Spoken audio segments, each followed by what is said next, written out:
அனைவருக்கும் வணக்கம். இது சுரண்டை சாந்தி ஐஏஎஸ் அகாடமியின் காணொலி வழியான வகுப்பு. இன்று இலக்கண வகுப்பு நடத்த இருக்கிறோம்.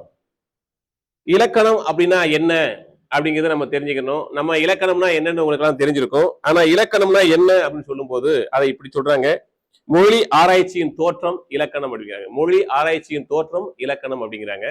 இன்னொரு சாரார் எப்படி சொல்றாங்க அப்படின்னா, மொழியால் விளக்கப்படுவதை இலக்கணம் அப்படிங்கிறாங்க. மொழியால் விளக்கப்படுவதை இலக்கணம் அப்படிங்கிறாங்க.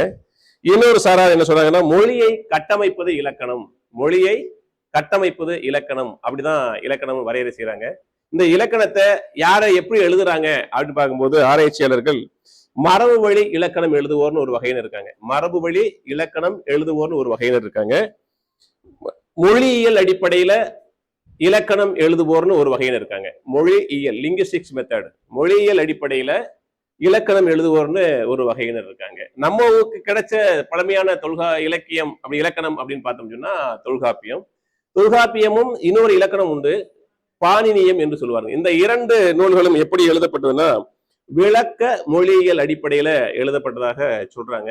இது இலக்கணத்துக்கான வரைகறைகளும் எழுதுகின்ற முறையும் இது. ஆனா நாம எப்படின்னா இலக்கணத்தினுடைய பயன்பாடு என்ன அப்படின்னு நம்ம பார்க்கும்போது, ஒரு மொழியை பிழையின்றி பேச எழுத துணை புரியும் கருவிதான் இலக்கணம். ஒரு மொழியை பிழையின்றி பேச எழுத துணை புரியக்கூடிய கருவி இலக்கணம் அப்படின்னு நம்ம சொல்றோம். இந்த ஒரு மொழியை பேசுவதற்கு பிழையின்றி எழுதுவதற்கு அப்படின்னா மொழினா நம்ம என்னன்னு தெரிஞ்சுக்கிட்டு இலக்கணத்துக்கு போனா சிறப்பு. இப்போ ஒரு மொழி அப்படி பார்த்தோம் அப்படின்னா நமக்கு மொழிங்கிறது இரு நிலை இருக்கு, இரண்டு நிலை மொழி இருக்கு. நமக்கு தமிழ் மொழியே இரு நிலை மொழி அப்படிம்பாங்க. ஒன்று பேச்சு நிலை, இன்னொன்று எழுத்து நிலை. பேச்சு மொழி எழுத்து மொழின்னு ரெண்டா சொல்றாங்க. நமக்கு இலக்கணம் அப்படின்னு போகும்போது நமக்கு முதல்ல வந்தது பேச்சு. இந்த பேச்சு அப்படிங்கிறது அனைவராலும் பேசப்படுவது, அதுதான் அசல், அதுதான் உடல், அதுதான் அசல், அதுதான் உடல். அது என்ன? பேச்சு மொழி. இந்த பேச்சு மொழி வடிவம் எப்படி இருக்குன்னா எப்படி வேணாலும் இருக்கும். அது வட்டார வழக்குக்கு ஏற்ற மாதிரி மாறிக்கிட்டே இருக்கும். நீங்க கன்னியாகுமரியில ஒரு பேச்சு இருக்கும், தென் மாவட்டங்களான திருநெல்வேலியில ஒரு பேச்சு இருக்கும், அப்படியே போனா மதுரையில ஒரு பேச்சு இருக்கும், அப்படியே மேற்கு மாவட்டங்களான கோவை திருப்பூர் போனா ஒரு பேச்சு இருக்கும், அப்படியே சென்னை போனேன்னா அங்கே ஒரு பேச்சு இருக்கும். யதார்த்தமான ஒரு விஷயத்தை சொல்லிடுவோமே. இப்ப நம்ம பார்த்தோம் அப்படின்னா பேச்சு மொழியில கோவைக்கு நம்ம போறோம் அப்படின்னா அங்கே உள்ள மக்கள் கோவத்துல கூட மரியாதையா பேசுறதை நம்ம பார்க்கலாம். ஏனுங்க உங்களை சுட்டுப்பிடுவேனுங்க, ஏனுங்க உங்களை வெட்டிப்பிடுவேனுங்க அப்படிம்பாங்க. இதுவே திருப்பூர்ல போங்க, அங்கே நடத்துனர் இப்படி பேசுவார், டிக்கெட் எடுத்து போட்டு போங்க, டிக்கெட் எடுத்து போட்டு போங்க அப்படிம்பாங்க. நம்ம ஊர்ல தென்காசியில போய் டிக்கெட் எடுத்து போட்டு போங்க நம்ம நடத்துனர் சொல்றது இல்லை. ஆனா அவர் என்ன சொல்றாரு, கோவையில என்ன பேசுறாரு நமக்கு புரியுது, திருப்பூர்ல என்ன பேசுறாரு நமக்கு புரியுது, தென்காசியில என்ன பேசுறாரு நமக்கு புரியும். அப்ப பேச்சு மொழி என்பது வட்டாரத்துக்கு வட்டாரம், மாவட்டத்திற்கு மாவட்டம், மண்டலத்திற்கு மண்டலம் வேறாக இருக்கும். பேச்சு மொழிக்கு இப்படித்தான் வடிவம் சொல்ல முடியாது. ஆனால் அனைவராலும் புரிந்து கொள்ள முடியும். அனைவராலும் புரிந்து கொள்ளக்கூடிய மொழி பேச்சு மொழி. ஆனா எழுத்து மொழி அப்படி இல்லை. எழுத்து மொழிங்கிறது இப்படித்தான் இருக்க வேண்டும் என்று ஒரு வரைமுறை இருக்கிறது. இது படித்தவர்களால் மட்டுமே முடியும். அதனாலதான் நம்ம மொழியை இப்படி சொல்றாங்க, மொழி ஒளி வடிவம் வரி வடிவம்னு ரெண்டா பிரிக்கிறாங்க. ஒளி வடிவம் என்பது பேச்சு மொழி, வரி வடிவம் என்பது எழுத்து மொழி. இது எழுத்து மொழி என்பது படித்தவர்களால் மட்டுமே பயன்படுத்தக்கூடிய ஒரு மொழி. பேச்சு மொழி என்பது அனைவராலும், படித்தவர் படிக்காதவர்கள் அனைவராலும் பேசப்படுகிறது. இப்படி வச்சுக்கிறோமே. அதிகமாக புழக்கத்தில் இருக்கிற மொழி பேச்சு மொழி, படித்தவர் மட்டுமே பயன்படுத்தக்கூடிய மொழி எழுத்து மொழி. அதுக்கு பேரு வரி வடிவம் என்று நம்ம பேசப்படுறோம். சரிதானா? அப்ப அப்ப அப்ப அப்படிப்பட்ட அந்த மொழியை பிழையின்றி எழுதவும் பேசவும் பயன்படுத்தக்கூடிய கருவிதான் நமக்கு இலக்கணம். அப்ப இலக்கணம் அப்படின்னு சொல்லும் போது நமக்கு தமிழை பொறுத்தவரை 5 வகை இலக்கணம் இருக்கு. ஒண்ணு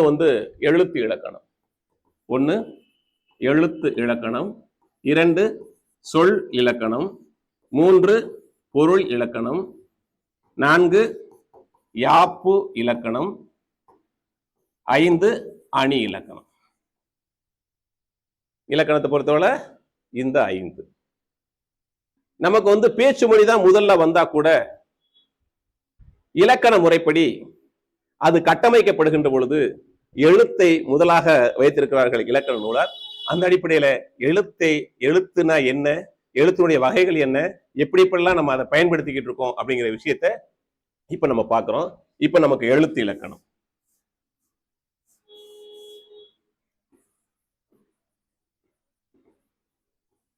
எழுத்து அப்படின்னா என்ன அப்படின்னு நமக்கு ஒரு கேள்வி இருந்தா நமக்கு எல்லாருக்குமே தெரியும், எழுதப்படுவது எழுத்து. எளிமையான விஷயம் தான். எழுத்துனா என்ன? எழுதப்படுவது எழுத்து. எழுத்தை பொறுத்தவரை 2 வகைப்படும். எழுத்து இலக்கணம் 2 வகைப்படும். ஒன்று முதல் எழுத்து, மற்றொன்று சார்பு எழுத்து. மற்றொன்று சார்பு எழுத்து. அப்ப முதல் எழுத்துனா என்ன நம்ம அப்படி தெரிஞ்சுக்கணும். முதல் எழுத்துனா என்ன அப்படின்னா, மொழிக்கு முதலில் வந்து பிற எழுத்துக்கள் தோன்றவும் இயங்கவும் துணை நிற்பதனால அதற்கு முதல் எழுத்துன்னு சொல்றோம். மொழிக்கு முதலில் வரும், அது மற்ற எழுத்துக்கள் தோன்றுவதற்கு துணை நிற்கும். இப்படிதான் இதுதான் நமக்கு முதல் எழுத்து என்பதற்கான விடை. முதல் எழுத்தை பொறுத்தவரை முதல் எழுத்து எத்தனை அப்படின்னு ஒரு கேள்வி வரும், எத்தனை வகைப்படும் ஒரு கேள்வி வரும். முதல் எழுத்துக்கள் தமிழை பொறுத்தவரை 30 இருக்கு. தமிழ் எழுத்துக்கள் 30 இருக்கு. தொல்காப்பியர் சொல்றாரு, எழுத்தெனப்படுவது அகர முதல நகர இருவாய். அகர முதல் நகரம் இறுதியாக உள்ள உயிர் 12 மெய் 18 ஆகிய 30 எழுத்துகளும் முதல் எழுத்து என்று அழைக்கப்படுகிறது. இந்த முதல் எழுத்தை பார்த்தோம்னா 2 வகையாக பிரிக்கலாம். ஒன்னு உயிர், மற்றொன்று மெய். முதல் எழுத்து 2 வகைப்படும். நம்ம பேசும்போது பயிற்சியாளர்கள் தெளிவாக கவனிக்கணும். முதல் எழுத்து எத்தனை என்பதற்கு விடை 30, எத்தனை வகை என்பதற்கு விடை 2. தேர்வு நேரங்கள்ல நமக்கு சில தடுமாற்றங்கள் வந்துடக்கூடாது. அதனாலதான் திரும்ப திரும்ப நம்ம அழுத்தி சொல்ல வேண்டிய ஒரு சூழல் நமக்கு இருக்கு.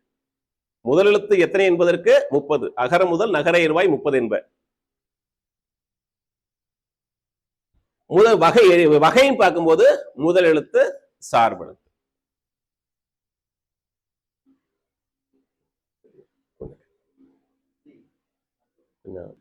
முதல் எழுத்து பொறுத்தவரை எண்ணிக்கை எத்தனை கேட்டா 30, வகைகள் எத்தனைன்னு கேட்டா 2. எண்ணிக்கையை பொறுத்தவரை அகர முதல் நகர இருவாய் 30 என்ப. அகரம் தொடங்கி அவுகாரம் ஈராக 12 உயிர்களும், ககரம் முதலாக நகரம் ஈராக உள்ள 18 மெய்களும் முதல் எழுத்துகள். ஆக மொத்தம் 30 முதல் எழுத்துகள். முதல் எழுத்தை 2 வகைப்படுத்தலாம். வகைப்படுத்தும் போது முதல்ல வரக்கூடியது உயிர், மற்றொன்று மெய். உயிர் 12 நம்ம சொன்னோம், அகர முதல் அவுகாரம் ஈராக 12. மெய் போகும்போது ககரம் முதலாக நகரம் ஈராக உள்ள 18. உயிர் 12, மெய் 18. உயிரை உயிர் எழுத்தை 2ஆ பிரிக்கலாம்.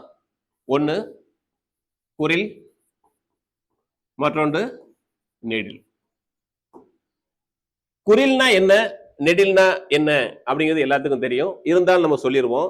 குறில் என்பது குற்றெழுத்து அப்படிங்கிறது குறுகிய ஓசை உடையது, குறுகிய ஒழிப்பு முறை உடையது. நெடில் எழுத்து அப்படிங்கிறது நீண்ட ஒழிப்பு முறை உடையது, நீண்ட ஓசை உடையது. தொல்காப்பியர் எப்படி சொல்லுவாரு,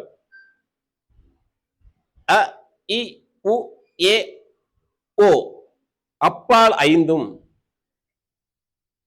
அ இ உ ஏ ஓ அப்பால் 5 ஓர் அளவு இசைக்கும் குற்றெழுத்த என்ப அப்படிம்பார். குற்றெழுத்து என்ப அப்படிம்பார். அதாவது ஒரு நிமிடங்கள்ல, ஒரு செகண்ட், ஒரு கை நொடிக்கிற நேரத்துல, இப்படி வச்சுங்களேன், கண் இமை நொடியென அவ்வையே மாத்திரைம்பாங்க. மாத்திரை அளவு சொல்லும் போது கூட கை நொடிக்கிற நேரத்திலையும் கண் சிமிட்டுகிற நேரத்துக்குள்ளாகவும் சொல்லி முடிச்சோம்னா அது ஒரு மாத்திரை அளவு. அந்த ஒரு மாத்திரை அளவு வரக்கூடியதுதான் குற்றெழுத்து. அது சொல்லுகிற பொழுது நம்ம பெரும்பாலும் எப்படி சொல்றோம் அப்படின்னா அ இ உ ஏ ஓ என்பதை ஆனா ஈனா ஊனா ஏனா ஓனா என்று சொல்லுறோம். அப்படி சொல்லக்கூடாது. நம்ம எப்பொழுதுமே குற்றெழுத்துனா அந்த ஒளியிலேயே ஒழிப்பு முறைகளை நம்ம அடக்கி கொண்டோம் தான் அது சரி. அப்படிதான் மாத்திரை அளவும் அதுக்குள் அடங்கும். மாத்திரை குறைந்தாலும் தவறு வந்துடும், அதிகமாக வந்தாலும் அது தவறாக வந்துவிடும். அப்ப சொல்லுகிற பொழுது இந்த குறி எழுத்தை எவ்வளவு நேரத்துக்கு சொன்ன அ இ உ ஏ ஓ அவ்வளவு நேரத்துக்களாக சொல்லிக்கொள்ளணும். அப்படி சொல்லக்கூடிய குறி எழுத்துக்கள் 5. அதுக்கடுத்து நெடில் எழுத்து.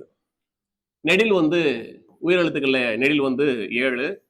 ஆ இ உ ஏ இந்த எழுத்து சொல்லும் போத நீங்க இப்படி சொல்லுவீங்க ஐ அப்படிம்பீங்க. ஐ கிடையாது, அது ஐ ஐ அப்படின்னு சொல்லணும்.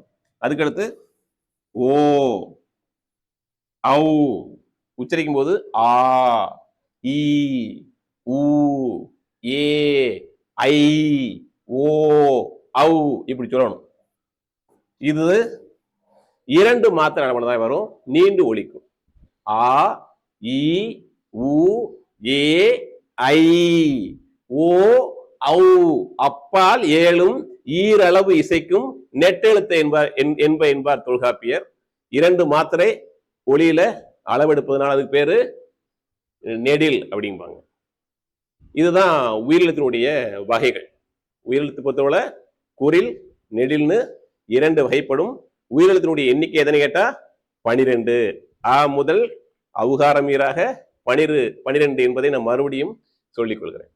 இப்ப நம்ம பார்த்தோம் அப்படின்னா இப்ப குறில் எழுத்து இருக்கு. குறில் எழுத்தை பார்த்துட்டோம். இந்த குறில் எழுத்துல நம்ம அடுத்த ஒரு வகை இருக்கு, அது வந்து சுட்டெழுத்து.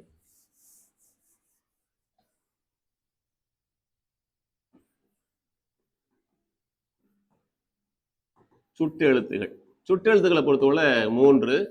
அது என்னென்ன எழுத்துக்குன்னா அ இ உ இந்த 3ம் சுற்று எழுத்துகள் என்று அழைக்கப்படுகிறது.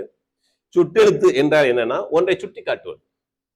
ஒன்றை சுட்டி காட்டுவது பேரு சுட்டெழுத்து. அது இது உது இப்படி ஒன்றை குறிப்பிட்டு சுட்டி காட்டினா அதுக்கு பேரு சுட்டெழுத்து.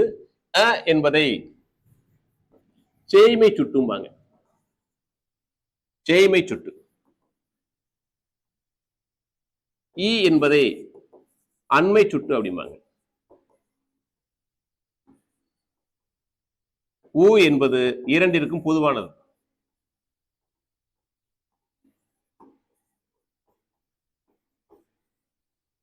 ஊ என்பது இரண்டிற்கும் பொதுவானது. அ என்பது செய்மை சுட்டு, இ என்பது அண்மை சுட்டு, ஊ என்பது இரண்டுக்கும் பொதுவானது. இப்ப இந்த ஊ என்கின்ற இரண்டிற்கும் பொதுவான சுட்டு வந்து நடைமுறையில் இல்லை. பழைய இலக்கியங்கள்ல சங்க இலக்கியங்கள்ல அவ்வப்போது பயன்படுத்தி வந்தாங்க. இப்ப பார்த்தோம்னா அந்த சுட்டெழுத்துக்களுக்கு எடுத்துக்காட்டு என்ன சொன்னா அ என்பதற்கு அது இது அது அவ்வீடு அப்பையன் அச்சிறுமி இது எல்லாமே வந்து அ என்கின்ற செய்மை சுட்டுக்கான எடுத்துக்காட்டு. அதே நம்ம பார்த்தோம் அப்படின்னா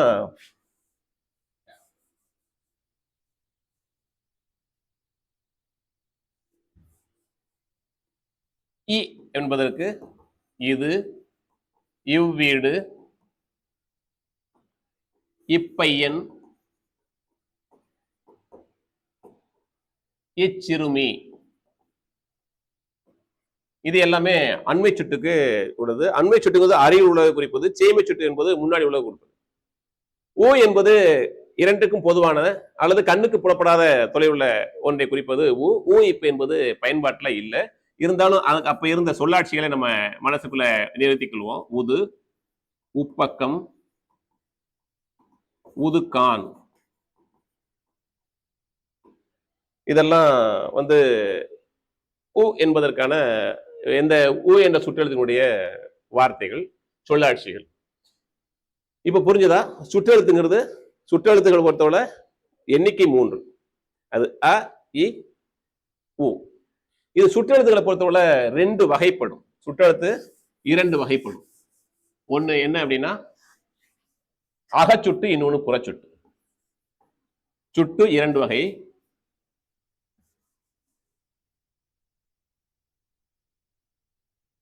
சுட்டெழுத்துகளின் வகைகள் அப்படி பார்த்தோம்னா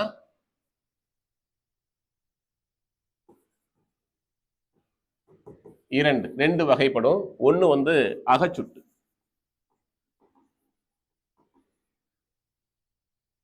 மற்றொன்று புறச்சுட்டு.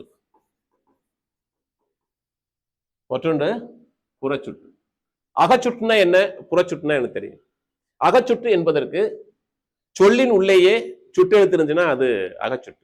அது என்ன சொல்லின் உள்ளேயே அப்படி பார்த்தோம்னா, அகச்சுட்டு ஒரு வார்த்தை இருக்கு, அந்த வார்த்தையில சுட்டெழுத்து நீக்கிட்டோம்னா அந்த வார்த்தை பொருள் தரலைன்னா அது பேரு அகச்சுட்டு. ஒரு சுட்டெழுத்து நீக்கிட்டோம்னா பொருள் தராது, அந்த சொல்ல பிரிக்க கூடாது. அப்படி பிரிக்கும் போது சுட்டெழுத்து நீக்கிட்டீங்கன்னா பொருள் தராது. இப்படி இருந்துச்சுன்னா அது பேர் அகச்சுட்டு. இப்படி சொல்லலாம், சொல்லின் உள்ளேயே சுட்டெழுத்து இருந்துச்சுன்னா அது பேரு அகச்சுட்டு. அகச்சுட்ட பாருங்களேன்,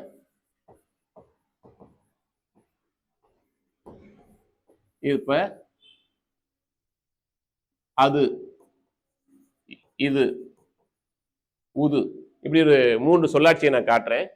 இதுல இருக்க சுட்டெழுத்து உ நீக்கிட்டோம்னா தூ பொருள் தராது. இ சுட்டெழுத்து நீக்கிட்டோம்னா தூ பொருள் தராது. இங்க இருக்கிற ஆ சுட்டெழுத்து நீக்கிட்டோம்னா தூ பொருள் தராது. இப்படி பொருள் தரலைன்னா பிரிக்க முடியாது, பிரித்தால் பொருள் தரலைன்னா அது பேரு அகச்சுட்டு. சுட்டெழுத்தை பிரிக்க கூடாது, பிரிச்சா பொருள் தராது. அதுதான் இலக்கண நூலார் எப்படி சொல்றாங்க, சொல்லின் உள்ளேயே சுட்டெழுத்து இருந்துச்சுன்னா அது பேரு அகச்சுட்டுங்க. அப்ப புறச்சுட்டுனா என்ன அப்படின்னா, புறச்சுட்டு சொல்லின் வெளியே சுட்டெழுத்து இருந்துச்சுன்னா அது பேரு, சொல்லின் புறத்தே சுட்டெழுத்து இருந்துச்சுன்னா அது பேரு புறச்சுட்டு. இப்படி பாருங்களேன், அவ்வீடு, இப்பையன்,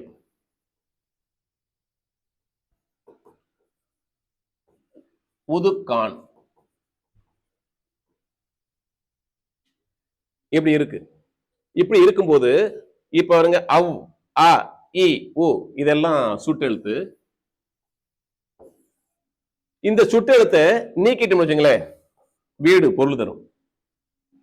பையன் இந்த சுட்டெழுத்து நீக்கினா பையன் பொருள் தரும். ஊ நீக்கிட்டோம்னா கான் பொருள் தரும்.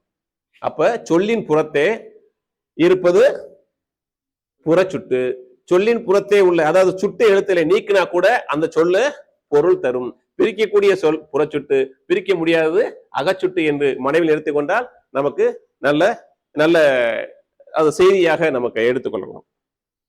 இப்ப நம்ம சுற்றெழுத்து பார்த்தோம். அப்ப உயிரெழுத்துக்கள்ல நம்ம 5 குறில் எழுத்துக்கள்ல நம்ம ஒரு 3 எழுத்து எடுத்தோம், எடுத்துட்டு சுட்டெழுத்து பார்த்தோம்.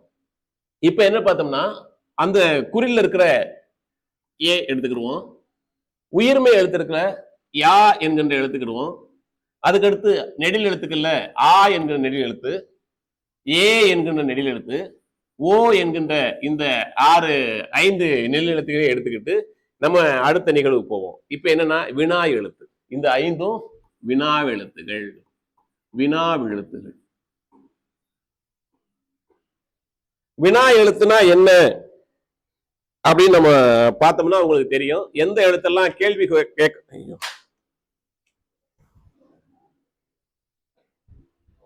எந்த எழுத்தெல்லாம் கேள்வி கேட்க துணை வருகிறதோ அது வினா எழுத்து. அவ்வளவுதான், வேற ஒண்ணும் கிடையாது.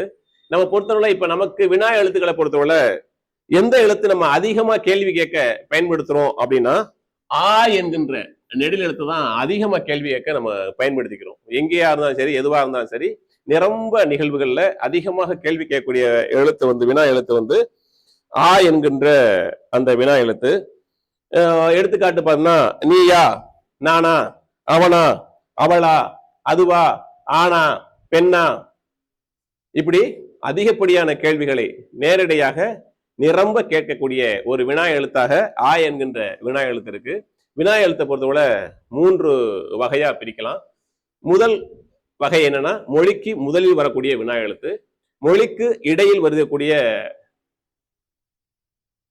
மொழிக்கு இறுதியில் வரக்கூடிய வினா எழுத்து, மொழிக்கு முதலிலும் இறுதியிலும் வரக்கூடிய வினா எழுத்துன்னு இப்படி 3 வகையா பிரிக்கலாம். மொழிக்கு முதலில் வரக்கூடிய வினா எழுத்துகள் எது எது அப்படின்னு மொழிக்கு மொழி முதல் வினா எழுத்து.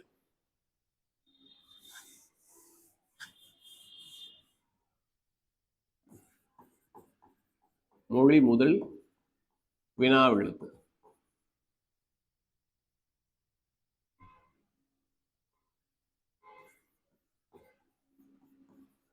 மொழி முதல் வினாவெழுத்து.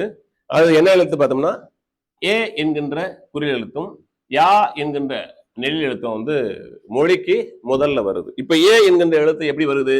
ஏ என்ன, எங்கே, எப்படி, இவ்வாறு இன்ன பிறவும். ஏ என்கின்ற எழுத்துல வந்து என்ன, எங்கே, எப்படி என்று இன்ன பிற எழுத்துக்களை வந்து மொழிக்கு முதல்ல வார்த்தைகளும் வந்து நம்ம எடுத்துக்கலாம். அது போல நம்ம பார்த்தோம் அப்படின்னா யா என்கின்ற எழுத்து, யா என்கின்ற நெடில் எழுத்து.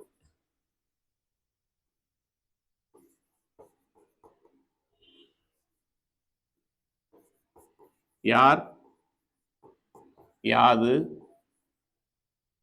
யாவர், இது போல இன்னப்புறமும் மொழிக்கு முதலில் வரக்கூடிய வினா எழுத்து இருக்கு. இப்ப சொல்லலாமா? மொழிக்கு முதல் வரக்கூடிய வினா எழுத்து என்னது? ஏ என்கின்ற குறில் எழுத்தும் யா என்கின்ற நெடில் எழுத்தும் மொழிக்கு முதல்ல வருது. அப்ப மொழிக்கு இறுதியில் வரக்கூடிய வினா எழுத்து என்னன்னு பார்க்கலாம்.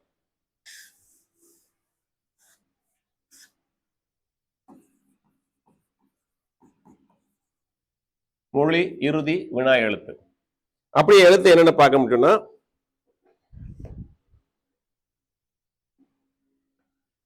ஆ என்கின்ற வினா எழுத்து வந்து மொழிக்கு இறுதியில வருது. எப்படி வருது? அவனா, அதாவது ஆ என்கின்ற எழுத்தும் ஓ என்கின்ற நெடில் எழுத்தும், இரண்டு எழுத்து. மொழிக்கு இறுதியில் வரக்கூடிய வினா எழுத்து வந்து ஆ என்கிற நெடில் எழுத்து, ஓ என்கிற நெடில் எழுத்தும் மொழிக்கு இறுதியில் வருது. இறுதி என்னது? கடைசியா வரக்கூடியது. அருமை, அழகா சொன்னீங்க. ஆமா, அப்படி வரும்போது என்னென்ன வருதுலாம் இப்ப பாத்தீங்கன்னா அவனா, ஆ பாருங்க, அவனா, அவளா, அதுவா, இவ்வாறு இன்ன பிறவும். பாருங்க, ஆ ஆ ஆ என்று முடிகிறதா? இப்ப இதெல்லாம் மொழிக்கு இறுதியில் வரக்கூடிய வினா எழுத்துக்களா இருக்கு. அதே மாதிரி பார்த்தோம்னா ஓ அப்படி பார்க்கும்போது ஓ என்ற வினா எழுத்து எப்படிலாம் இறுதியில வருது அப்படின்னு பார்க்கும்போது நீயோ, அவளோ, அதுவோ, எதுவோ, இப்படியெல்லாம் மொழிக்கு இறுதியில் வரக்கூடிய வினா எழுத்துக்கள் ரெண்டு. அது ஆ என்கிற நெடில் எழுத்தும் ஓ என்கிற நெடில் எழுத்தும் மொழிக்கு இறுதியில வருது. அதே மாதிரி நம்ம பார்த்தோம் அப்படின்னா மொழிக்கு முதலிலையும் இறுதியிலையும் வரக்கூடிய ஒரு வினா எழுத்து நம்ம பார்த்தோம்னா இந்த இதுல பார்த்தோம்னா இதை நம்ம பார்த்துட்டோம், ஆ பார்த்துட்டோம், ஓ பார்த்துட்டோம், யா பார்த்துட்டோம், ஏ பார்த்துட்டோம். ஒரு எழுத்து மட்டும் நம்ம பார்க்கல, ஒரு எழுத்து மட்டும் நம்ம பார்க்கல. அது என்ன? ஏ. இது மொழிக்கு முதலிலும் வரும், இறுதியிலும் வரும். இது மொழி முதல் இறுதியில வரக்கூடியது. மொழி முதல் இறுதி இரண்டுலயே வரும். அது ஏ. எப்படி பார்த்தோம்னா ஏன்,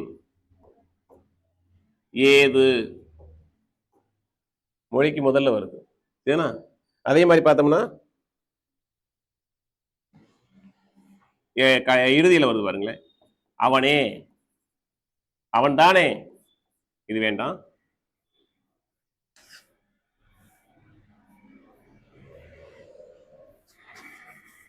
திரும்ப சொல்றேன், மொழி முதல் மற்றும் இறுதியில ஏ ரெண்டு இடத்துலயும் வரும். மொழிக்கு முதல்ல வரும்போது ஏன், ஏது, இவ்வாறு இன்ன பிறகு வரும். அதுக்கடுத்து மொழிக்கு இறுதியில வரும்போது அவன் தானே,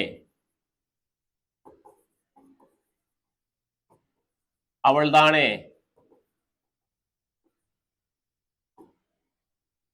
இப்படி எல்லாம் வரும். ஏகாரம் வருதா? எப்ப மொழிக்கு இறுதியில் வரக்கூடிய எழுத்து என்னது? ஏ என்கின்ற நெடில் எழுத்து மொழிக்கு முதல்லயும் வரும், இறுதியிலையும் வரும். சரி, இப்ப இந்த வினை எழுத்துக்கள் வந்து 7 இருக்கு இல்லையா, 7ல வந்து அதிக அழுத்தம் தரும் சொல்லாக எழுத்தாக பயன்படுத்துவதுன்னா அந்த ஏகாரம் என்ற நெடில் எழுத்து.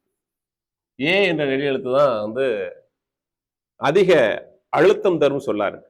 இப்ப நம்ம பார்த்தோம்னா எடுத்துக்காட்டு வந்து சீதை சிறந்தவள் ஒரு சொல்லாட்சி இருக்கு. சீதை சிறந்தவள் அப்படின்னு சொல்லாச்சு. இப்ப சீதையே சிறந்தவள்.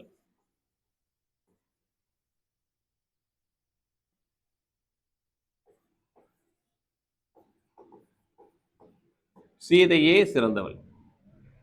புரியுதா? இப்ப சீதை சிறந்தவளுக்கும் சீதையே சிறந்தவள் சொல்லும்போது ஒரு அழுத்தம் இருக்கு இல்லையா, அந்த அழுத்தம் எந்த இடத்துல வருது?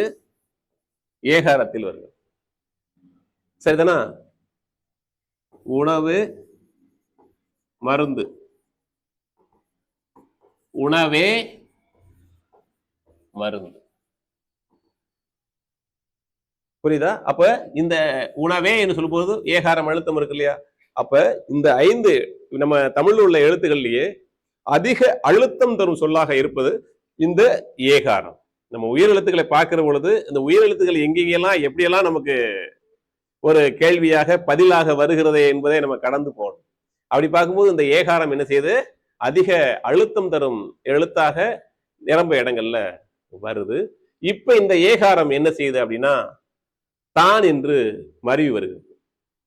தான் என்று மருவி வருகிறது. எப்படி மருவி வருது, இப்ப எப்படி பயன்படுத்தப்படுது அப்படிங்கிறதையும் நம்ம தெரிஞ்சுக்கிறோம். ஏன்னா எது வேணாலும் நமக்கு கேள்வியாக விடையாக அமையலாம்.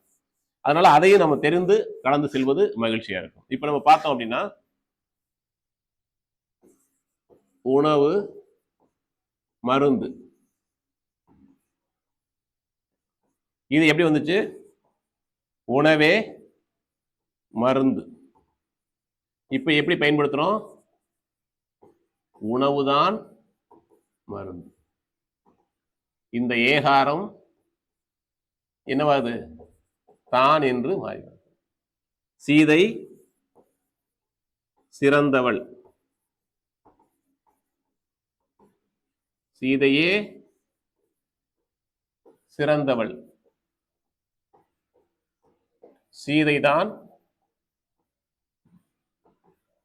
சிறந்தவள், இப்படி மாறி வருது. இப்ப நம்ம உயிரெழுத்தை பார்த்தோம். உயிரெழுத்தை பார்க்கும்போது 2 வகைன்னு பார்த்தோம். ஒன்று குறில், இன்னொன்று நெடில்னு பார்த்தோம். குறில் 5 வகைப்படும், நெடில் 7 வகைப்படும் பார்த்தோம். அப்புறம் குறில்ல வந்து சுட்டெழுத்து பார்த்தோம். சுட்டெழுத்து என்னது எத்தனை அப்படின்னு பார்க்கும்போது 3, வகைகள் எத்தனை அப்படிங்கும்போது 2 நான் பார்த்தோம்.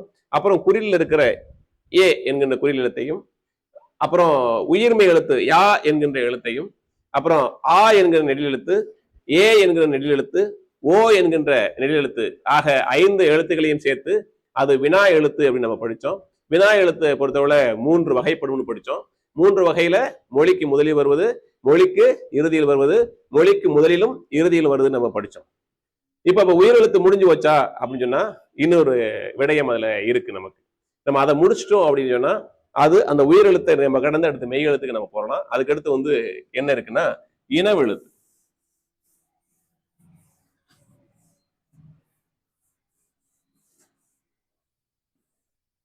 இனவெழுத்துனா என்ன?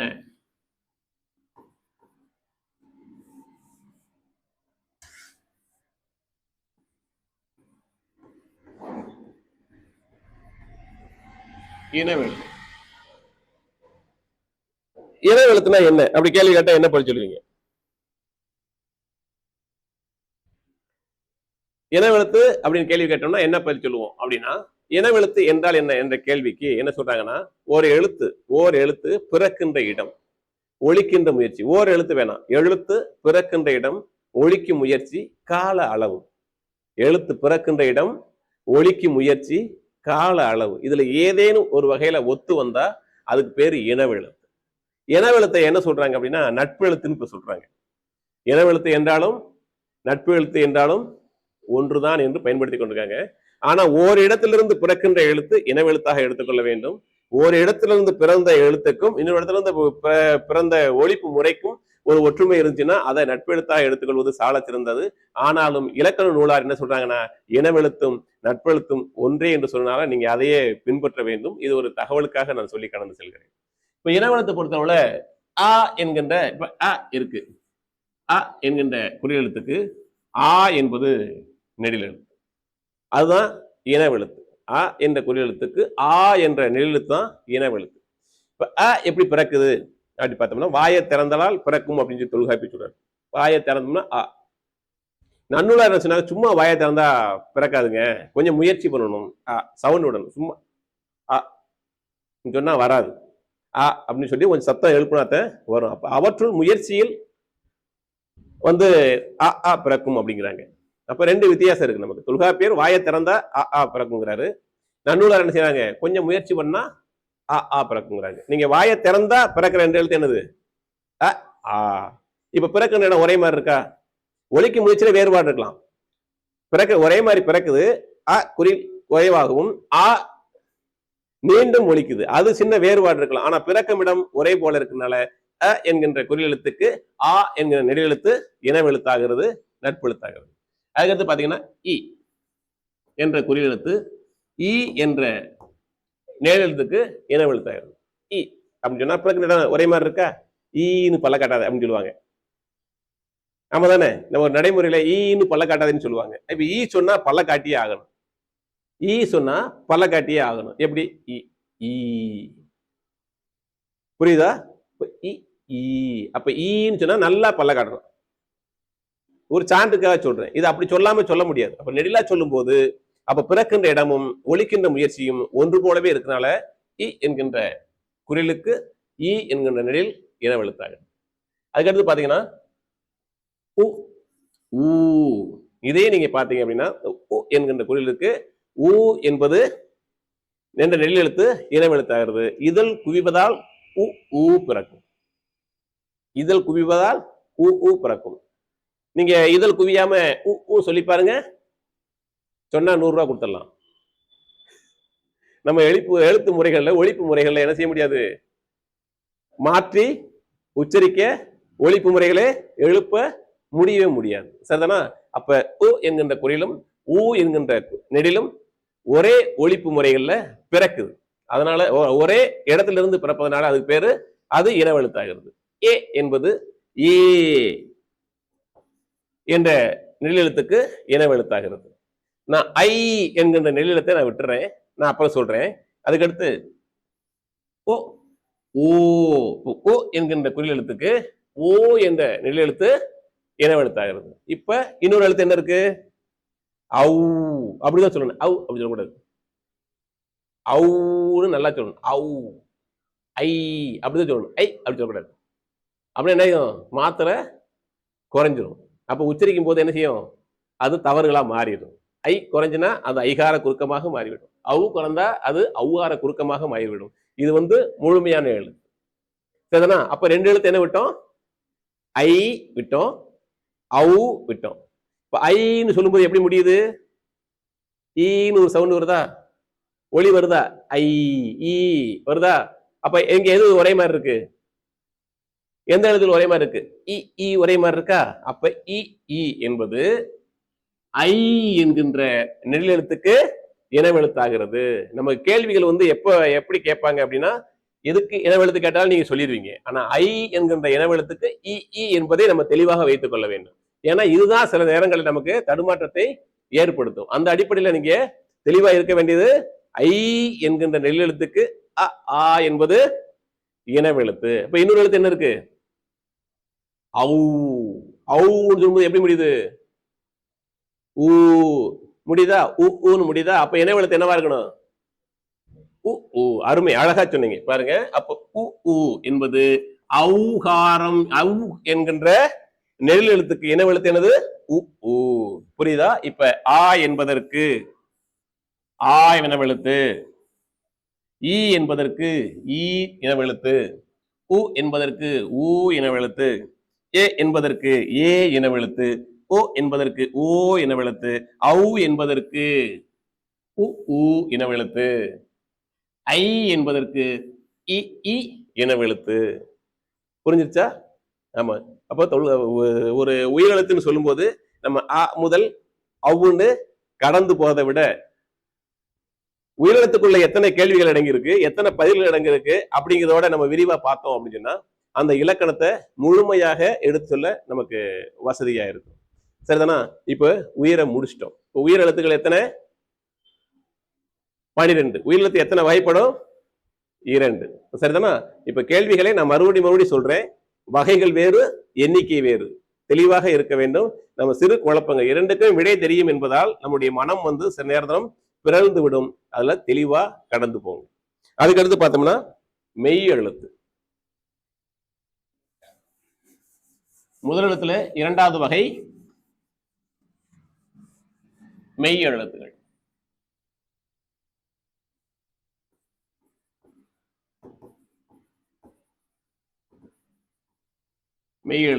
மெய் எழுத்துகள் மொத்தம் 18. சரிதானா? அந்த 18ஐயும் நீங்க வரிசையா சொல்ல தெரியுமா, எழுத தெரியுமா நம்ம பார்த்துக்கிறோம். சில நேரம் என்ன செய்யணும்னா எந்த எழுத்து முன்னாடி வரும் எந்த எழுத்து பின்னாடி வரும் நமக்கு தெரியாம போயிடும். அதனால என்ன செய்ய, அதனால என்ன பிரச்சனை வரும்னா நம்ம அகர வரிசைப்படுத்துதெல்லாம் தடுமாற்றம் வந்துடும்.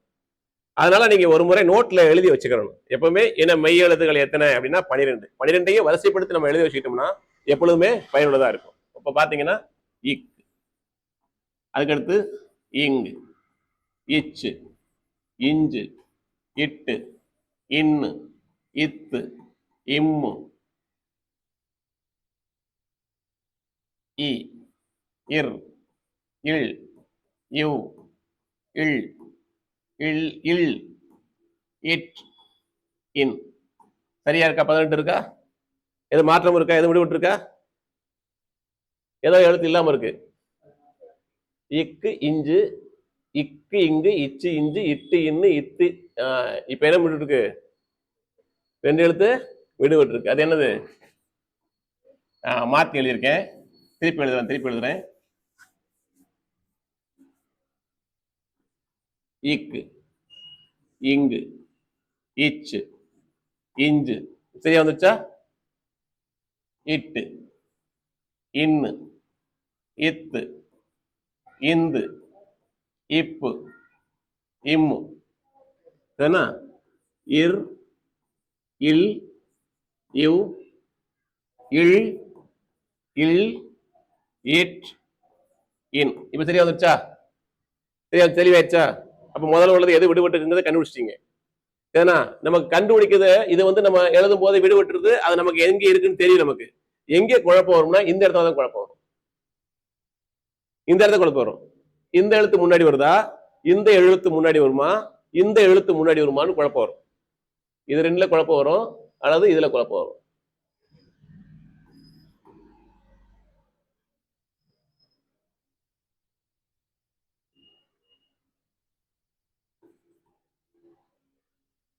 புரியுதா?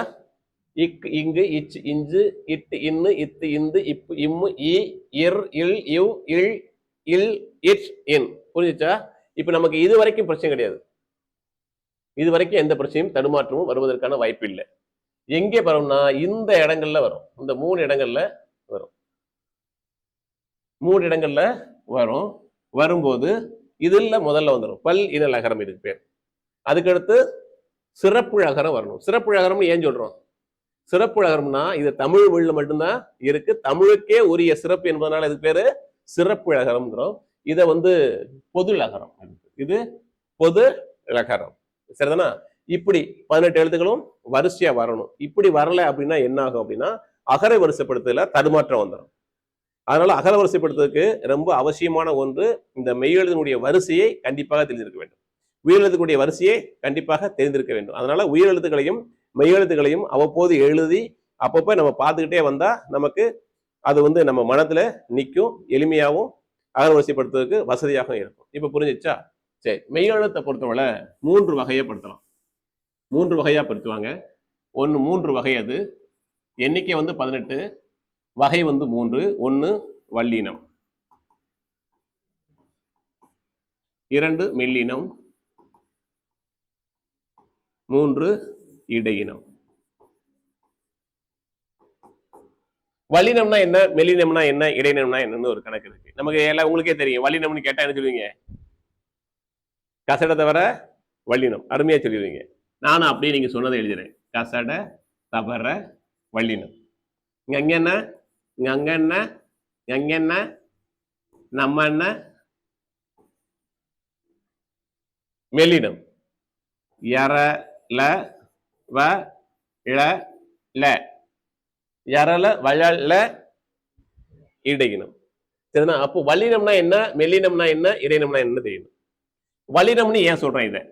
இதை நம்ம கசட தவறு எழுதியிருக்கோம். இக்கு இச்சு இட்டு இத்து இப்பு இற்று இப்படி போட்டுக்கிறோம்.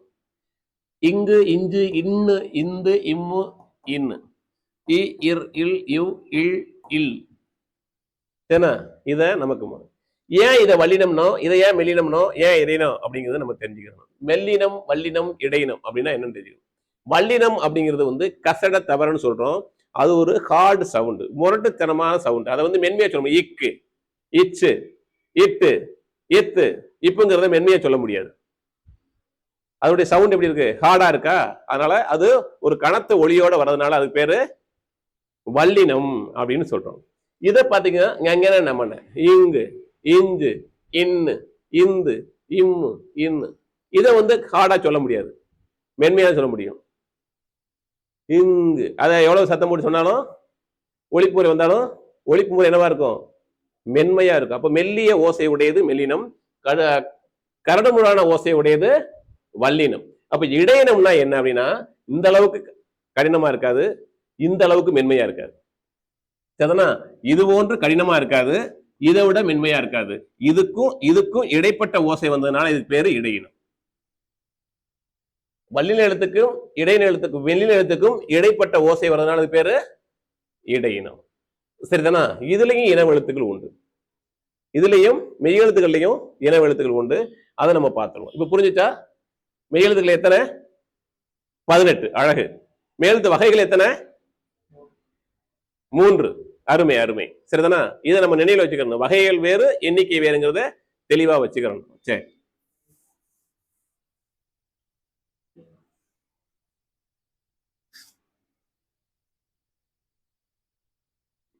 மெய்யெழுத்துக்களை வந்து எண்ணிக்கை 18, மெய்யெழுத்து வகைகள் வந்து 3, வகைகள் வந்து வல்லினம் மெல்லினம் இடையினம் நம்ம பார்த்தோம். இப்ப உயிரெழுத்துக்கள்ல இனவெழுத்து பார்த்தோம் இல்லையா, அதே மாதிரி மெய்யெழுத்துக்களுக்கும் இனவெழுத்து உண்டு. ஏற்கனவே இனவெழுத்துனா என்னன்னு நான் சொல்லியிருக்கேன். எழுத்து பிறக்கின்ற இடம், ஒலிக்கின்ற முயற்சி, கால அளவு, இதுல ஏதேனும் ஒரு வகையில ஒத்து வந்தா கூட அது இனவெழுத்து அப்படின்னு சொல்லியிருக்கோம். அதுக்கு இன்னொரு பேரு நட்பு எழுத்து அப்படின்னு நம்ம சொல்லியிருக்கோம். இப்ப மெய் எழுத்துக்கள்ல இனவெழுத்து என்னங்கிறத நம்ம பார்ப்போம்.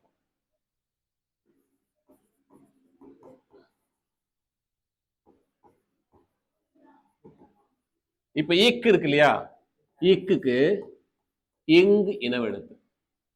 இக் இங்கு நம்ம சொல்லி பார்த்தோம்னா பிறக்கின்ற இடம் ஒரே மாதிரி இருக்கும், ஒளியும் ஒரே மாதிரி இருக்கும். இக்கு இங்கு வேறு ஒரு ஒற்றுமை தெரியுதுல்ல, அதே மாதிரி இச்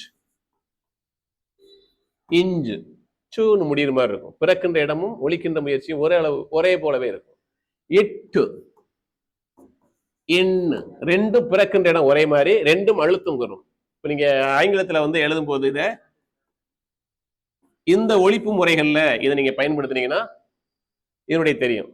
தன்னகரத்தை பொறுத்தவரை INN வரக்கூடிய அந்த ஒலிப்பு முறைகள்ல நீங்க பயன்படுத்தணும். இதை இன் அப்படின்னு சொல்லுவீங்க.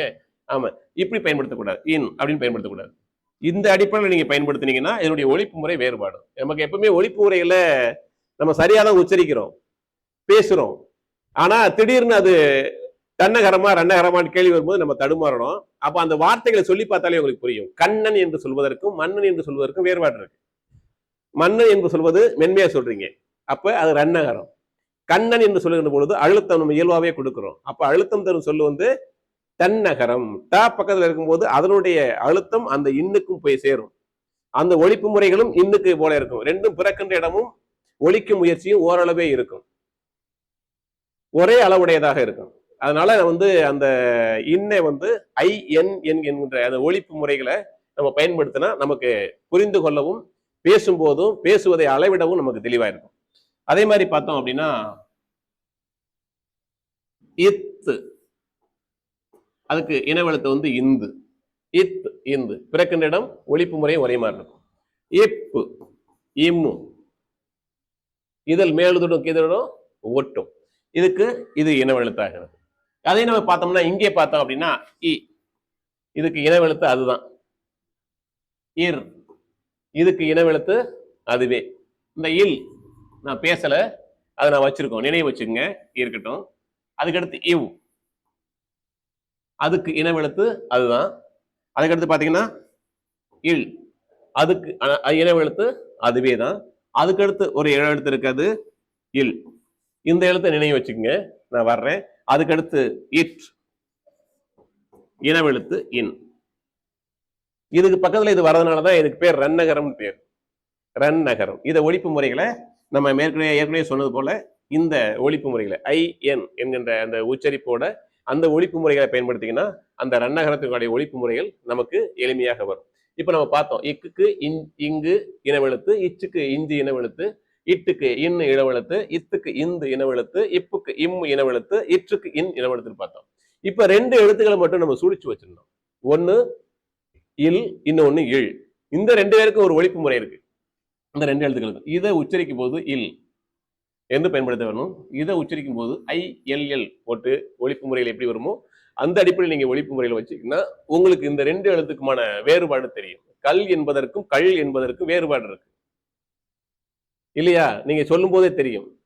வெள்ளம் என்பதற்கும் வெள்ளம் என்பதற்கும் வேறுபாடு இருக்கு. அப்ப நம்ம உச்சரிப்பு முறைகளே, நம்ம பேசுவதே, நம்முடைய பேச்சை நாம அளந்து பார்த்தாலே அந்த வேறுபாடு தெரிஞ்சிடும். அப்ப அந்த உச்சரிப்பு முறைகள்ல இல் என்பதும் இல் என்பதும் வேறுபாடு.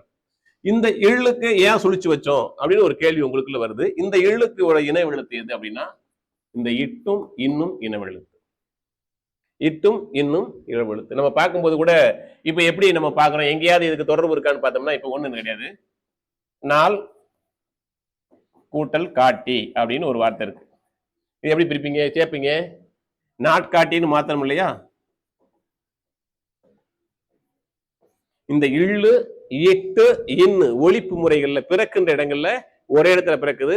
ஒழிப்பு முறையிலையும் அழுத்தம் இருக்கிறது. அந்த அடிப்படை இல்லுக்குரிய இனவெழுத்து இல்லு. இந்த இல்ல பொறுத்தவரை இல்லு இட்டா மாறும், இல்லு இட்டா மாறும், இட்டு இன்னா மாறும், இன்னு இல்லா மாறும், இல்லு இன்னா மாறும். இந்த மூன்றுக்குள்ள அதுவா மாறிக்கிறோம். அப்படி மாறக்கூடிய உரிமை எப்படி கிடைச்சதுன்னா அது மூன்றும் இனவெழுத்துக்களாக இருந்ததுனால கிடைச்சது. அதே மாதிரி பாத்தீங்கன்னா இந்த ஒரு எழுத்தை நம்ம வட்டமிட்டு காட்டியிருந்தோம்.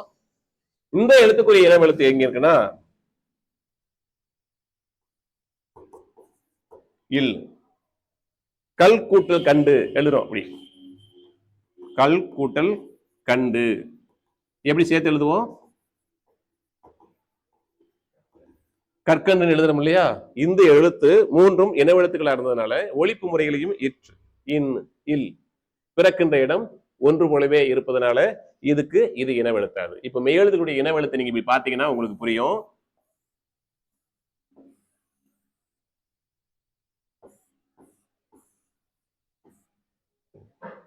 அப்ப இக்கு என்பதற்கு இக்கு இங்கும், இச்சுக்கு இஞ்சும், இட்டுக்கு இன் இல் மூன்றும் இனவெழுத்துக்களாகுது. இத்து இந்து எது இனவெழுத்துக்களாகுது? இப்பு இம்மு இனவெழுத்துக்களாகுது. இற்று இன்னு இல்லு இவை மூன்றும் இனவெழுத்துக்களாகிறது.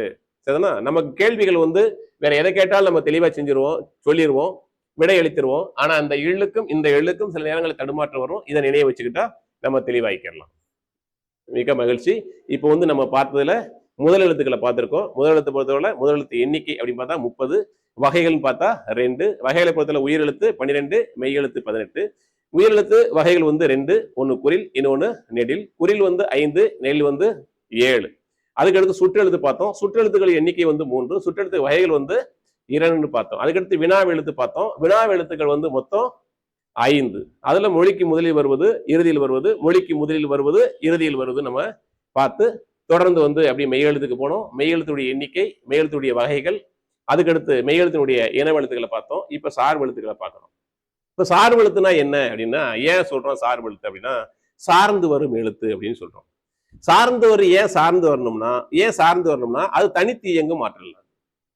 அப்ப நம்ம விடை எப்படி சொல்லணும்னா, தனித்து இயங்கும் ஆற்றல் இன்றி, முன்னே சொன்ன முதல் எழுத்துக்களை சார்ந்து வர்றதுனால இதுக்கு பேர் சார்பு எழுத்து. தனித்து இயங்கும் ஆற்றல் இல்லை, அதனால சார்ந்து வர வேண்டிய அவசியம். எதை சார்ந்து வரும் என்றால் முதல் எழுத்துக்களை சார்ந்து வரும். இப்படி எழுதிங்களேன், தனித்து இயங்கும் ஆற்றலின்றி முதல் எழுத்துக்களை சார்ந்து வருவதால் சார்பு எழுத்து என்று அழைக்கப்படுகிறது. சார்பு எழுத்தை பொறுத்தவரை 10 வகைப்படும். அது என்னங்கிறத இப்ப பார்த்துருவோம்.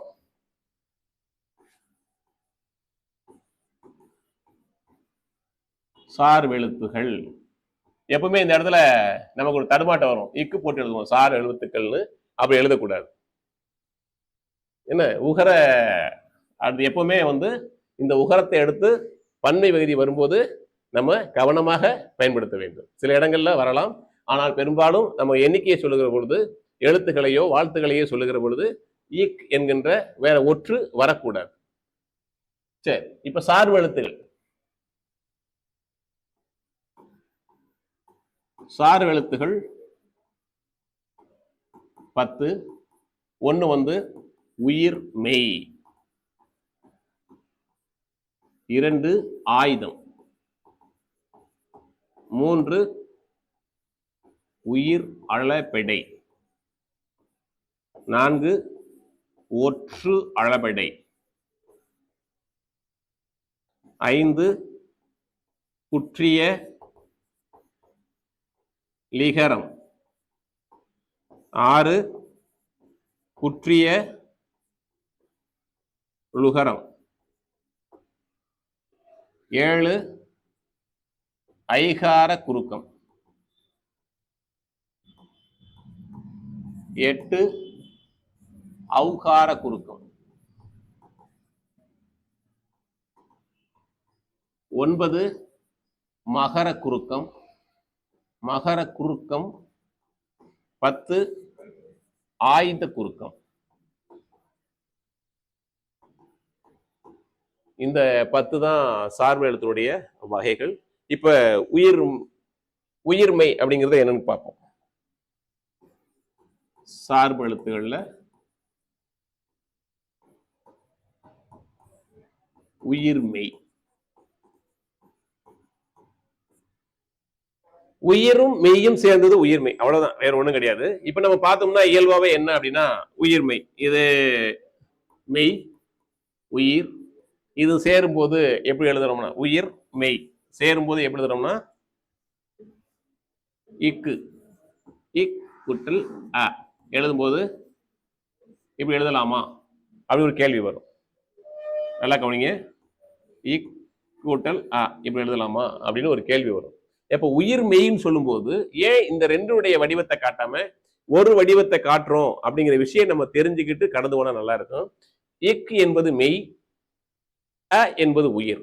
உயிர் என்பது ஆவின்னு பேரு. ஆவினா என்ன? காற்று. காற்றை வந்து நம்ம பார்க்க முடியாது. அதனாலதான் தமிழ் சான்றோர் என்ன பண்ணிருக்காங்கன்னா உடலினுடைய வடிவத்தை காட்டி புள்ளியை மட்டும் நீக்கி இதுதான் உயிர்மெய் என்று சொல்லி நமக்கு என்ன செய்திருக்காங்க, க என்கின்ற இக் அ என்கின்ற ஒரு வடிவத்தை நம்ம கொடுத்திருக்காங்க. இதை எழுத்து எப்படி சொல்லணும்னா இக் அ க க க சொல்லி பார்த்தா உங்களுக்கு புரியும். இக் அ அது ரெண்டையும் சேர்த்து சொல்லக்கூடிய ஒரு வடிவம் தான் க. இப்படி சொல்லக்கூடிய இதுதான். அதே மாதிரி பார்த்தோம்னா இக் கூட்டல் ஆ கா இக் ஆ கா அப்படிதான் வரக்கூடியது. உங்களுக்கு எளிமையா தெரியும். இதை ரொம்ப நம்ம விளக்க வேண்டிய இடத்துல ஒரு தகவலுக்காக இதை சொன்னேன். இதை பொறுத்தவரை உயிர்மையை பொறுத்தவரை நமக்கு மொத்தம் 216 எழுத்துக்கள். 216 எப்படி உயிர் 12 மெய் 18 பெருக்கல் 216 ஆயிரும். 12 பெருக்கல் 18 216 ஆயிரும். நமக்கு இதுல கேள்விகள் எப்படி வேணாலும் கேட்கலாம். உயிர் மெய் எழுத்துக்கள் எத்தனைன்னு கேட்கலாம், உயிர் குறில் எழுத்துக்கள் எத்தனைன்னு கேட்கலாம், உயிர் நெடில் எழுத்துக்கள் எப்படி வேணாலும் கேட்கலாம். அப்ப நம்ம அப்படி அதற்கும் தயாரா இருக்கணும். ரொம்ப சிரமம்லாம் கிடையாது. உயிர் நெடில் உயிர் குறில் அப்படி போடுமே.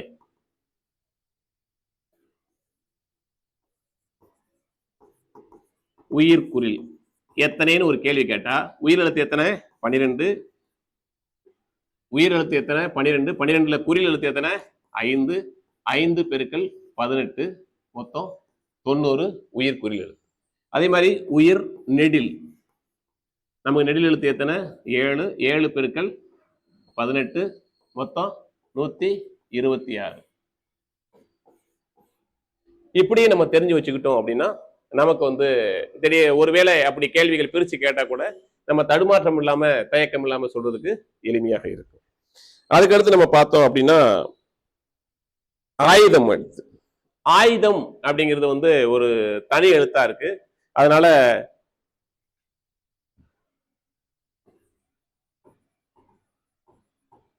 தனித்த எழுத்தா வர்றதுனால அது பேரு ஆயுதத்திற்கு பேரு ஒண்ணு தனிநிலை அப்படிம்பாங்க.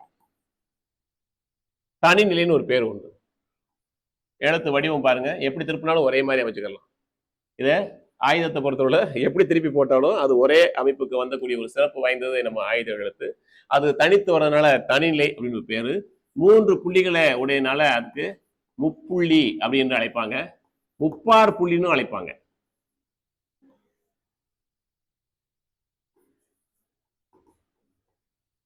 முப்பார் புள்ளி அப்படின்னு அழைப்பாங்க. அதுக்கடுத்து அக்கேனம்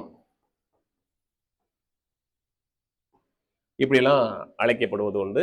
நம்ம அது எப்படி மற்ற சொற்களோடு சேருகிறதுங்கிறத நம்ம அடுத்தடுத்த நிலைகள்ல நம்ம பார்த்து தெரிஞ்சுக்கலாம். ஆயுதத்தை பொறுத்தவரை 1, அதுக்கு பேரு தனிநிலை, முப்புள்ளி, முப்பார் புள்ளி, அக்கேனம் என்றெல்லாம் அழைக்கப்படுகிறது. அதுக்கடுத்து பார்த்தோம்னா இப்ப சார்பெழுத்துல 2 முடிச்சிட்டோம். 3 வந்து உயிர் அளபெடை.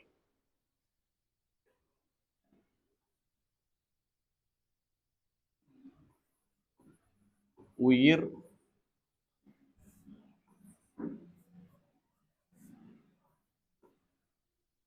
உயிர் அளபெடை. இத உயிர், அளவு, எடை இப்படி பிரிச்சா பொருள் தரும். எடை அப்படின்னா எடுத்தல்னு அர்த்தம். எடுத்தல் அப்படின்னா அது குறையாம இருக்கணும். எதை பயன்படுத்தாலும் எந்த இடத்துல பயன்படுத்தாலும் எடை என்பதை குறையாம எடுத்தோம்னா தான் அதுக்கு பேர் எடை.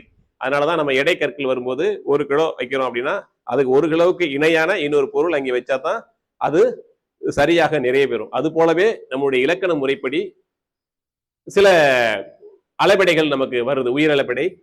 உயிரளப்படையில பாத்தீங்கன்னா செயலிசை அளபெடை அல்லது இசைநிலை அளபெடை, இன்னிசை அளபெடை, சொல்லிசை அளபெடைன்னு ஒரு 3 வகை இருக்கு. அந்த இடங்கள்ல சில இடங்கள்ல பார்த்தோம்னா செயல்ல ஓசை குறையும், சில இடங்கள்ல ஓசை குறையாம வரும். அப்ப எந்தெந்த இடத்துல எந்த தேவையோ அதை சரி பண்ணும் அப்படிங்கிறதுக்கான ஒரு நிலையில் எழுதப்பட்ட ஒரு இலக்கண விதிகள் தான் உயிரளப்படை.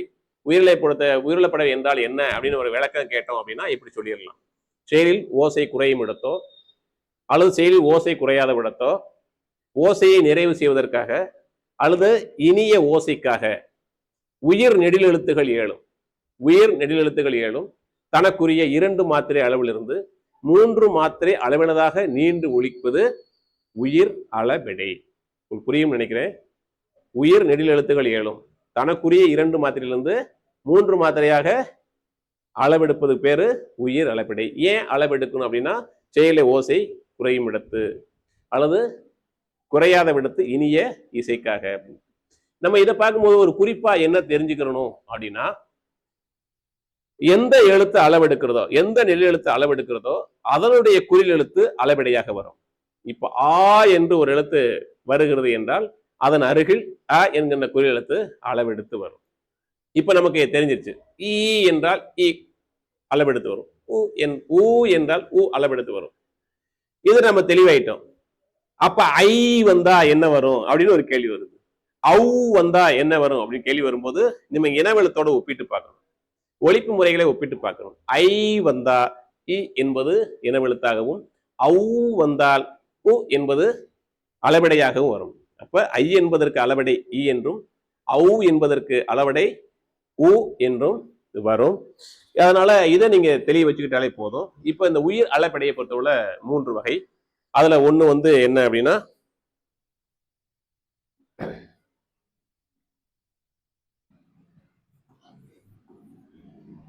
செய்யுளிசை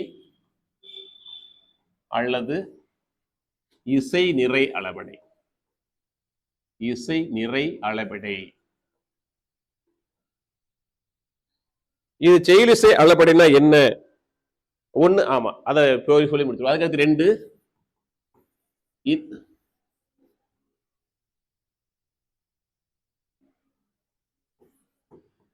இன்னிசை அளபெடை.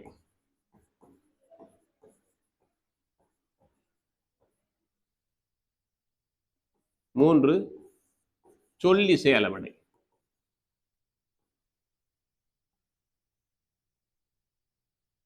இந்த 3 தான் அளபெடை. உயிரளபெடை 3 வகைப்படும். அதுல முதல்ல உள்ளது என்ன அப்படின்னா இசை நிறை அல்லது செய்யுளிசை அளபெடை. நம்ம அப்படின்னா என்ன அப்படிங்கிறத நம்ம ஒரு வார்த்தையில சொல்லிடுவோம். செயலில் ஓசை குறையும் இடத்து, செயலில் ஓசை குறையும் இடத்து உயிர் நெடிலெழுத்துக்கள் 7 இசை நிறை அல்லது செய்யுளிசை பொறுத்தவரை செயல ஓசை குறையும் போது உயர் நெடில் எழுத்துக்கள் ஏழும் தனக்குரிய 2 மாத்திரை அளவிலிருந்து 3 மாத்திரை அளவுனதாக நீண்டு ஒலிக்கும். அதுக்கு பேர் தான் செய்திசை அல்லது இசை நிறை அளபடை அப்படிமோ. இது 3 நிலைகள்ல வரும். முதல் நிலை, முதல் மொழிக்கு முதல்ல வரக்கூடிய அளபடை வீரளபடை, அதாவது செய்திசை அளபடை.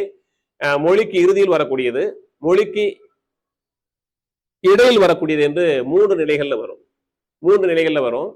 அப்புறம் அந்த செய்திசை அல்லது இசை நிறையில வரக்கூடிய அந்த சொல்லாட்சியானது 2 அசைகள்ல வரும். 2 அசைகள்ல வரும். அப்புறம் செய்திசை அளபடை அல்லது இசை நிறை அளபடை 2வது அசையில அளவிட வரும். இதை நம்ம மனசுல வச்சுக்கிறோம். செய்திசை பொறுத்தவரை 2 சொற்கள் சொல்லாடுறது 2 அசைகள் கொண்டதாய் வரும். 2 அசையில 2வது அசையில அளவிடை வரும். அப்ப அசைனா என்ன அப்படிங்கிறத நம்ம தெரிஞ்சுக்கிறோம். சொல்லினுடைய ஒரு பிரிப்பு முறை இருக்கு. எழுத்துக்கள் சேர்ந்தது, எழுத்து ஒன்றோ பலவோ சேர்ந்தது சொல்லாட்சி இருக்கு. அந்த சொல்லானது ஒன்றோ பலவோ ஒன்று அல்லது பல அசைகளால் ஆனது. அப்ப எப்படி கண்டுபிடிக்கிறது அப்படின்னு பார்க்கும்போது அசையை பொறுத்தவரை நம்ம இப்படி பார்த்துக்கிறோம். அசையை நம்ம பார்த்துக்கிடுவோம். அசையை பொறுத்தவரை நேர் அசை, நிறை அசை அப்படின்னு 2 வகைப்படும். நேர் அசைனா எப்படி வரும் அப்படிங்கிறத நம்ம பார்க்கணும். ஒண்ணு தனிக்குறில். தனிக்குறில் தனிக்குறில் வந்தா அது நேரசை. தனிக்குறில் எங்கே வரும் அப்படின்னா மொழிக்கு முதல்லையோ இடையிலையோ தனிக்குறில் வராது. மொழிக்கு இறுதியில் மட்டும்தான் தனிக்குறில் வரும். எப்பவுமே குறில் எழுத்து பக்கத்துல எது வந்தாலும் சேர்த்து கொண்டே வரும். கடைசியில எழுத்து இருந்தா அது தனித்து வரும். பக்கத்துல சொல் இல்லாமல் தனித்து தொங்கி நிற்கிற பொழுதுதான் அது தனிக்குறளாக வருமே தவிர வேற சொல்லிக்கு முதலிலோ இடையிலோ தனிச்சொல்லாக வராது என்பதை நினைவு வச்சுக்கணும். 2வது குறில் ஒற்று.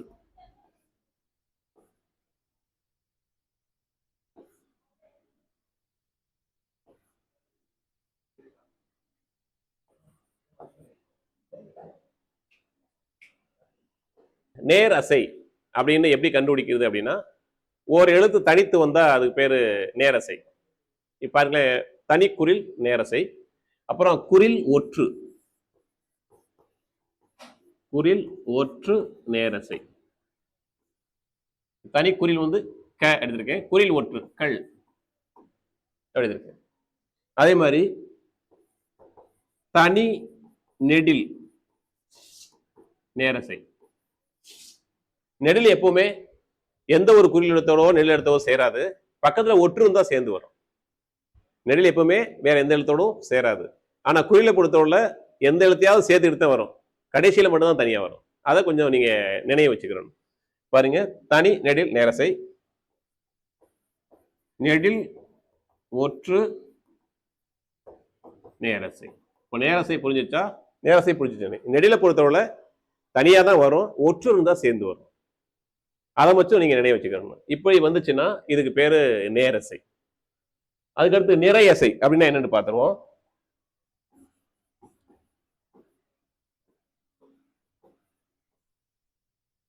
நிறையசைனா எப்படி வரும் அப்படின்னா, குறில் இணை குறில்.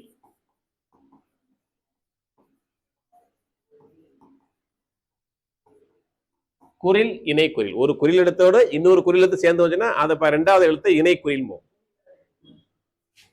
கல கல.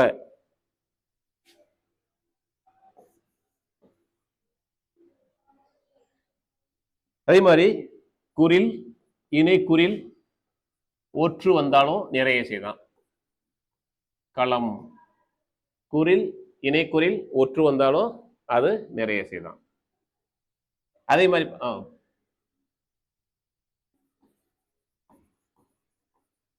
குறில் இணை குறில்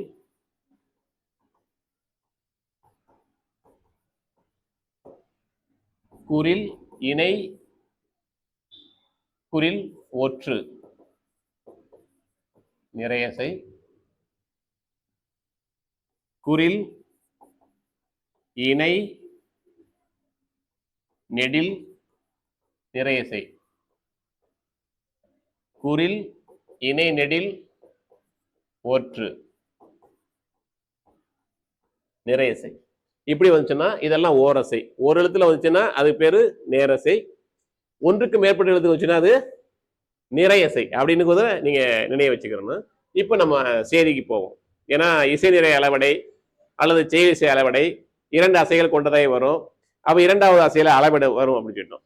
அப்புறம் வகைகள் சொல்லும்போது மொழிக்கு முதலில் வருவது, மொழிக்கு இடையில் வருவது, மொழிக்கு இறுதியில் வருவதுன்னு சொன்னோம். இப்ப நம்ம பார்த்துருவோம். இப்ப மொழி முதல் வரக்கூடிய இசை நிறை அளவடை, மொழி முதல் இசை நிறை அளவடை பார்த்தோம் அப்படின்னு சொன்னா ஓதல் அப்படின்னு ஒரு சொல்லாட்சி இருக்கு. இது அளவெடுத்து வரும்போது ஓ உதல் அப்படி வரும். அளவெடுத்து வரும்போது ஓ உதல் அப்படின்னு வரும். அப்படி வரும்போது நம்ம அலையீட்டு வாய்ப்பாடு இப்ப பார்க்கும்போது அசை சீர் பிரிச்சோம் இல்லையா, அது ஒரு சீர்ல அசை பிரிக்கிற பொழுது இப்ப தனி நெடில் நேரசை ஓர் அசையா வந்துருது. அதுக்கடுத்து குறில் இணைக்குறில் ஒரு அசையா வந்துருது. அப்படி வரும்போது முதல் அசையை அடுத்து 2வது அசையில அளவிட வந்துச்சுன்னா அதுக்கு பேரு செயலிசை அளவடை அல்லது இசை நிறை அளவடை. நான் சொல்லும் போதே சொன்னேன் இது மொழிக்கு முதல் வருதுன்னு. மொழிக்கு முதல் வரும்போது அளவடையை அடுத்து ஒரு உயிர் நெடில் எழுத்தை அடுத்து மொழிக்கு முதலிலேயே இந்த எழுத்து வந்ததுனால இது பேர் மொழி முதல் இசை நிறை அளவடை. அதே மாதிரி பார்த்தோம்னா மொழி இடை இசை நிறை அளவடை. அப்படி பார்த்தோம் அப்படின்னு சொன்னா இப்ப கெடார் அப்படின்னு ஒரு சொல்லு இருக்கு. கெடார் அப்படின்னு ஒரு சொல்லு இருக்கு. இந்த சொல்லாட்சி நீங்க பிரிச்சீங்க அப்படின்னா குரில் இணை நெடில். புரிஞ்சுச்சா?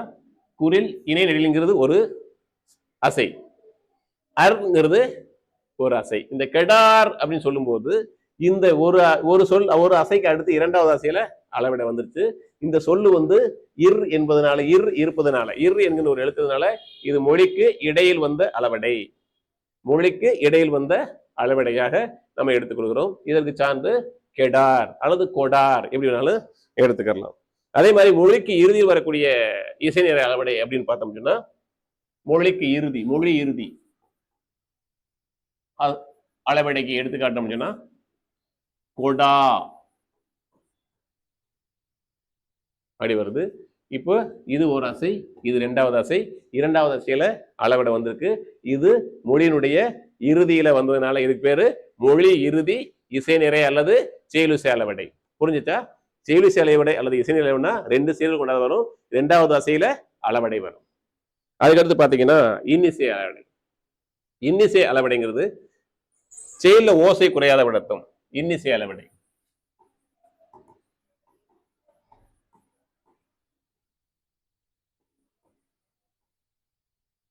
செயல்ல ஓசை குறையாத விடத்தும் இனிய இசைக்காக உயிர் நெடுஎழுத்துகள் 7 தனக்குரிய 2 மாத்திரை அளவிலிருந்து 3 மாத்திரை அளவினதாக நீண்டு ஒழித்தால் அதுக்கு பேரு இன்னிசை அளவடை. செயல்ல ஓசை குறையும் இடத்துதான் செயலிசை அளவடை.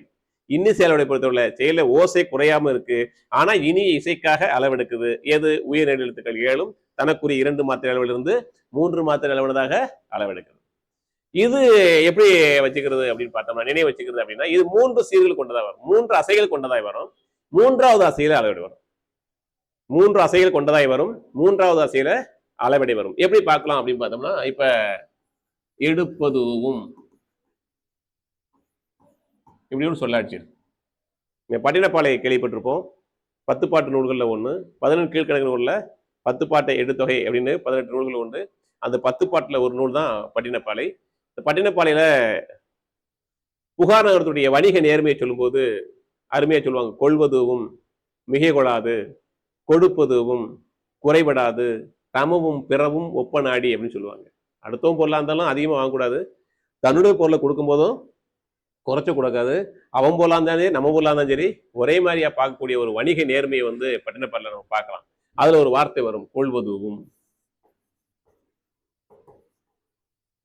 கொள்வதும் அப்படின்னு சொன்னா போதும், ஆனா அது ஒரு அழுத்தம் சேர்க்கிறதுக்காக இனிய இசை வரணுக்காக ஆசிரியர் என்ன செய்யறாரு? கொள்வதுவும் கொடுப்பதுவும் அப்படின்னு சொல்றாரு.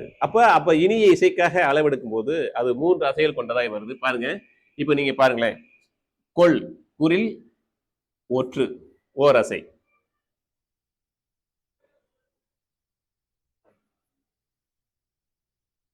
இதை பாருங்க. இப்ப பாத்தீங்கன்னா கொள்வதுவும் அப்படின்னு ஒரு சொல்லாட்சி இருக்கு.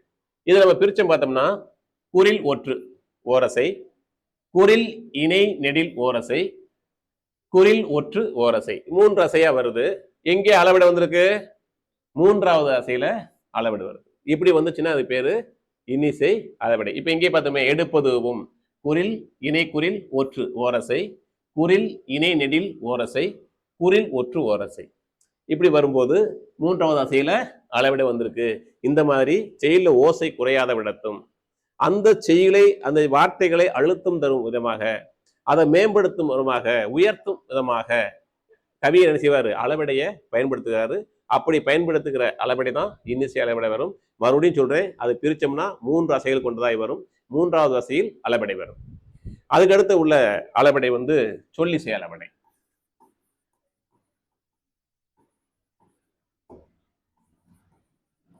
சொல்லிசை அளவிடை ஒரு சொல்ல அளவெடுக்க வைக்கிறது அப்படி கூட நினைவு வச்சுக்கலாம் நீங்க. ஆனா சரியான சொல்லாதுன்னா, செயல் ஓசை குறையாத விடத்தும் பெயர் சொல்லை வினையச்சு சொல்லாக மாற்றும் பொருட்டு அளவெடுப்பது சொல்லிசை அளவிடை. எளிமையான விஷயம். சொல்லை பெயர் சொல்லை வினையச்சு சொல்லாக மாற்றும் பொருட்டு, எப்ப செயல்ல ஓசை குறையாத விடத்தும் பெயர் சொல்லை வினையச்சு சொல்லாக மாற்றும் பொருட்டு அளவெடுப்பது சொல்லிசை அளவிடை. நம்ம எளிமையா பார்த்துக்கலாம். இப்ப நீங்க பார்த்தீங்க அப்படின்னா, தழி அப்படின்னு ஒரு சொல்லாட்சி இருக்கு. இதுக்கு பேர் வந்து தழுவுதல் அப்படின்னு பொருள். தழுவல் அல்லது தழுவுதல். தழுவுதல் அப்படிங்கிறது தொழிற்பெயர். தொழில் எந்த பெயரா வேணா இருக்கலாம், ஆனா அது பெயர் சொல். இந்த பெயர் சொல் வினையச்ச சொல்லாக மாறும்போது, அளவெடுக்கும் போது இப்படி மாறுது.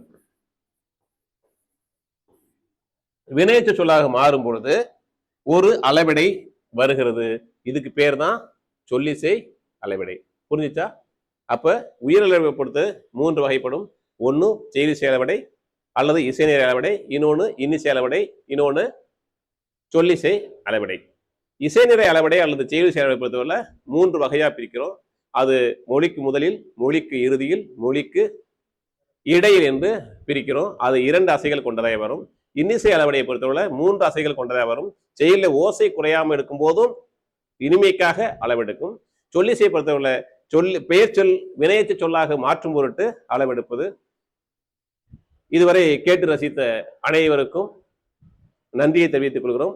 தொடர்ந்து அடுத்தடுத்த வகுப்புகளிலே சந்திக்கும் வரை உங்களிடமிருந்து விடைபெறுகிறேன். நான் பெரிய இலை மனோகர். நன்றி. சாந்தி IAS அகாடமி, சுரண்டை.